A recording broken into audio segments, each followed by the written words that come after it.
So we are starting with the first chapter, solution of differential equations in series. So इस chapter में हम differential equations के solutions find करेंगे in terms of series. So as you can see, solution of differential equations in series can be found by using two methods. So there are two methods, power series method and Frobenius method. तो पहले हम power series method कर रहे हैं first exercise में. So power series method करने से पहले कुछ टर्मिनोलॉजीज़ हैं कुछ जो आपको पता होनी चाहिए. सो सबसे पहले पावर सीरीज़ क्या होती है.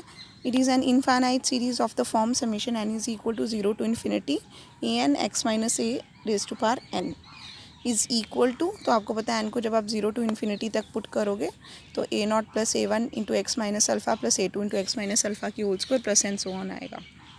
So it is an infinite series of this form in x minus alpha where a naught, a1, a2 are constants, real constants हैं, known as coefficients of the power series, and alpha is known as the center of power series कि जिस point के about हम power series find कर रहे हैं.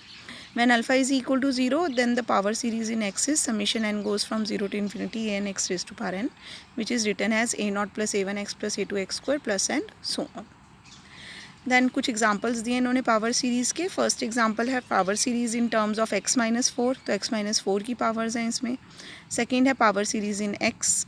इसके अलावा जब आप sine x, cos x, exponential function e raise to power x, log x, इन सब की एक्सपेंशंस लिखते हो, they are all examples of the infinite power series. Now definition 2, convergence of power series. A power series where ai's are real is called convergent if limit k approaches to infinity. Summation n goes from 0 to k a n x raised to power x minus alpha raised to power n exists finitely. So ये power series convergent कब होती है. अगर मैं ये infinity की जगह k लिख दूँ and for limit k approaches to infinity this series exists, this limit exists finitely and is equal to say s at alpha, then this power series is known as convergent. Here s of alpha is known as the sum of the power series. तो इससे हमें जब हम limit k approaches to infinity करते हैं तो इससे हमें सम की वैल्यू भी मिल जाती है. Note the power series is divergent if kth partial sum diverges, that is summation n is equal to 0 to k a n x minus alpha raised to power n diverges when k approaches to infinity. मतलब ये है इनका कि जब हम limit k approaches to infinity करते हैं for n goes from 0 to k के लिए, अगर ये आंसर इनफाइनाइट आता है इसका मतलब है kth partial sum diverges and hence the power series is divergent. अगर ये लिमिट हमारी फाइनाइट लिमिट आती है, एग्जिस्ट करती है, then it is convergent power series. Then interval of convergence आप पढ़ लेना इसको क्या होता है. रेडियस ऑफ कन्वर्जेंस आप पढ़ के आए हो ये सेकेंड ईयर में. सो ये सारी terms just give it a reading. Definition 3, 4 साथ में जो एग्जांपल्स दिए हुए हैं इनको जस्ट आपने एक रीडिंग दे देनी है. देन एनालिटिकल फंक्शन क्या होता है. Real function f of x is called analytic at alpha if and only if f of x can be represented by the power series. Summation n goes from 0 to infinity a n x minus alpha raised to power n with radius of convergence r. In other words, a function f is analytic if its Taylor series about alpha exists and converges to f of x for all x in x minus alpha modulus less than r. So basically अगर आपकी जो power series है वो convergent है तो radius of convergence का मतलब ही यही है ना कि रेडियस की उस रेडियस के अंदर अगर आपकी एक्स की वैल्यूज़ लाई करती हैं रेडियस ऑफ कन्वर्जेंस में, then the power series is convergent and then the function f of x is known as analytical function.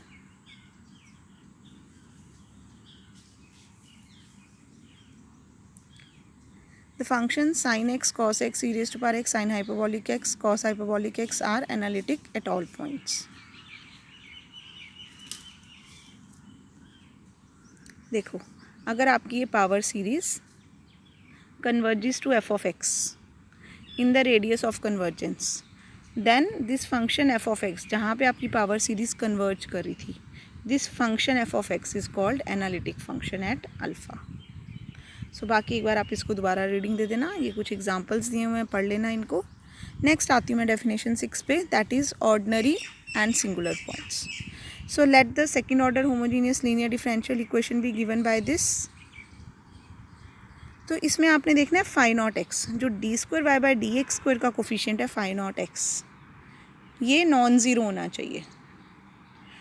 अगर x की किसी वैल्यू के लिए ये फाई नॉट एक्स आपका ज़ीरो होता है, then that point x is known as the singular point and all other points are known as the ordinary points.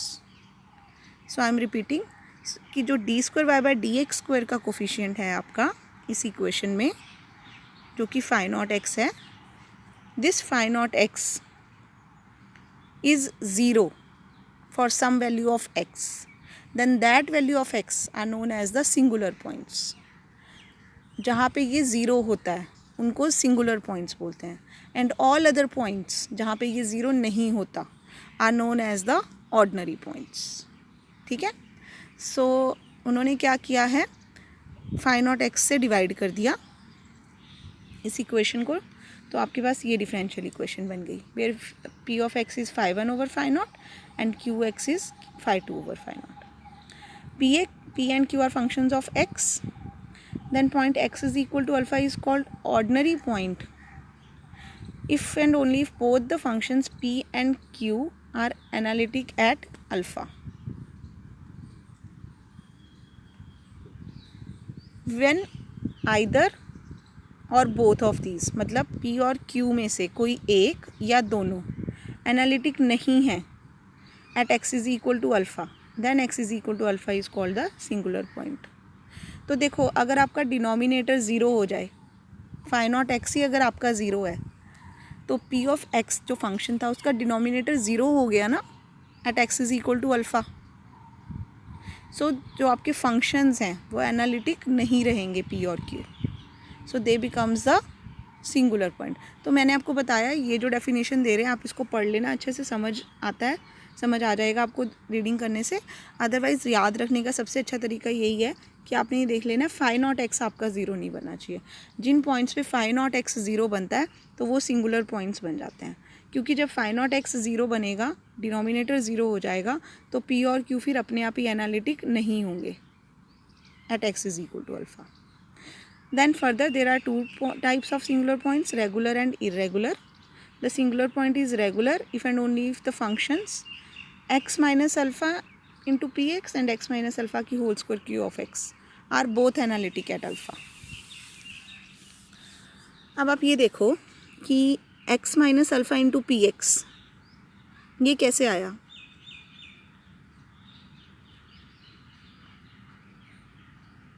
देखो ये ना, जब आपने देखो ये आपके पास डिफरेंशियल इक्वेशन है ना, ये वाली, इसको फाई नॉट से डिवाइड कर रहे थे आप। अगर x is equal to alpha पे फाई नॉट एक्स आपका ज़ीरो है तो x is equal to alpha आपका सिंगुलर पॉइंट बन जाता है। अब अगर x is equal to alpha पे फाई नॉट एक्स तो ज़ीरो है, लेकिन फाई वन और फाई टू ज़ीरो नहीं है, एनालिटिक हैं, तो ये बनता है regular singular point. On the other hand when अगर x is equal to zero पे फाई नॉट एक्स के साथ साथ आपका फाई वन और फाई टू भी ज़ीरो बन जाए, मतलब दोनों में से कोई एक या दोनों ज़ीरो बन जाए, तो वो बन जाते हैं इर्रेगुलर सिंगुलर पॉइंट। ठीक है, बाकी अभी आगे एग्जांपल्स जब हम करेंगे तो ये आपको और क्लियर हो जाएगा, मैं रिपीट कर दूँगी वहाँ पे तो और क्लियर हो जाएगा। सो अब इस चैप्टर में हमने करना है सॉल्यूशन ऑफ डिफरेंशियल इक्वेशंस, दो मेथड से होंगे जिसमें से power series method and Frobenius method. So पहले हम डिस्कस कर रहे हैं पावर सीरीज़ मेथड, इसको आपने एक बार पढ़ना होगा, पढ़ लेना। आई एम स्ट्रेटली, मैं ये सारी उस पर नहीं जा रही हूँ, सारी एक्सप्लेनेशन, ये वर्किंग मेथड सारा दिया हुआ है, स्टेप 1 2 3 4 5 क्या है। So I am starting with the examples. So first example है type 1, to find solution in series about an ordinary point। तो पहले हम वो क्वेश्चंस कर रहे हैं जिसमें ज़ीरो ऑर्डिनरी पॉइंट होता है। ऑर्डिनरी पॉइंट है मतलब क्या हुआ कि जो हाईएस्ट डिग्री टर्म है आपकी d square y by d x square है, उसका coefficient x is equal to 0 पे 0 नहीं बन रहा, then x is equal to 0 is an ordinary point. तो फर्स्ट देखो example, y double dash plus x square y is equal to 1 plus x square. We have to solve this in powers of x। So this is the differential equation given to अस। अब आपने क्या check करना है, here p of x is 0 and q of x is x square. ठीक है, P x कैसे आता है, y डबल डैश का जो भी कोफिशिएंट है उसको हम उससे डिवाइड करते हैं, तो इसमें ऑलरेडी 1 है। अब इसमें क्योंकि y डैश वाली टर्म नहीं है, so that means p of x 0 हो गया and q of x is x square. Both of these are analytic at for all x and फिर x इज इक्वल टू 0 पे भी एनालिटिक होंगे, जहाँ पे एग्जिस्ट कर रहे हैं बेसिकली, आप ऐसे समझ लो अगर आपको एनालिटिक नहीं समझ आ रहा।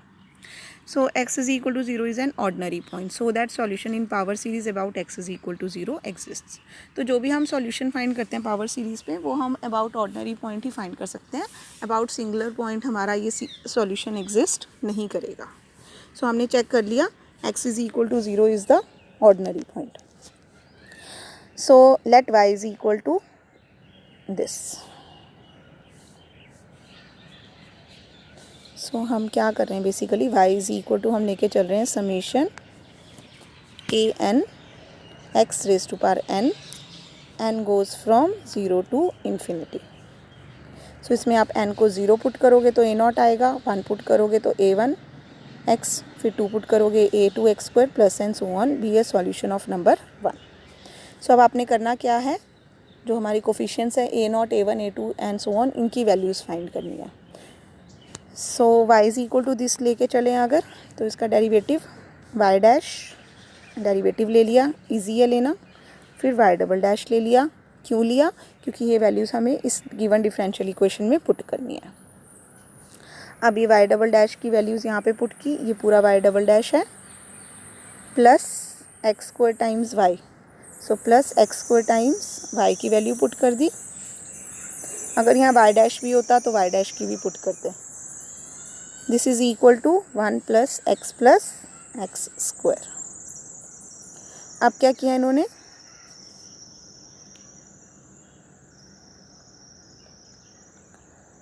टू ए टू, ठीक है, ये constant term 2a2 plus 6a3x वाली यही टर्म आ रही है, प्लस 6a3x, फिर एक्स स्क्वायर वाली टर्म्स को कलेक्ट कर लिया, यहाँ से प्लस a0 एक्स स्क्वायर भी आ जाएगा, फिर एक्स क्यूब वाली टर्म्स को कलेक्ट कर लिया, plus and so on is equal to this. Now equating to 0 the coefficients of various powers of x, so basically equating the coefficients of like powers of x। तो जब आप constant term देखोगे तो यहाँ पे 2a2 constant term है और यहाँ पे 1 है constant term, so 2a2 is equal to 1 आ गया। सिमिलरली x का कोफिशिएंट देखोगे तो यहाँ 6a3 आ रहा है और यहाँ पे x का कोफिशिएंट 1 आ रहा है, सो 6a3 इज इक्वल टू 1 आ गया।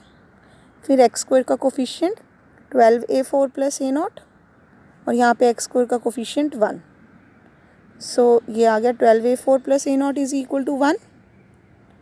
फिर ऐसे ही एक्स क्यूब का कोफिशिएंट वहाँ पे 0 है, ये एक्स क्यूब का कोफिशिएंट आ गया। सो ऐसे कोफिशिएंट्स को इक्वेट करके दे आर गेटिंग, ये a2 की वैल्यू मिल गई 1/2, a3 1/6, a4 1/12 माइनस a0/12, फिर a5 ये मिल गया,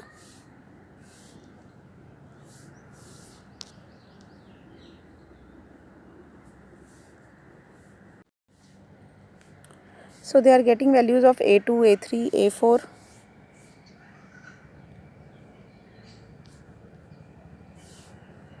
a2 a3 a4 a5 and so on की वैल्यूज़ मिल गई यहाँ पे। एंड ये वाली टर्म, अब ये वाली टर्म कैसे आई है, ये टर्म आई है इनकी यहाँ पे जब ये इक्वेटिंग टू 0 तो coefficients of various powers of x कर रहे थे, तो जब x raise to power n का करेंगे, x raise to power n की कोफिशिएंट्स को जब ये इक्वेट करेंगे तो इक्वेट करके इनको ये वाली टर्म मिल जाएगी।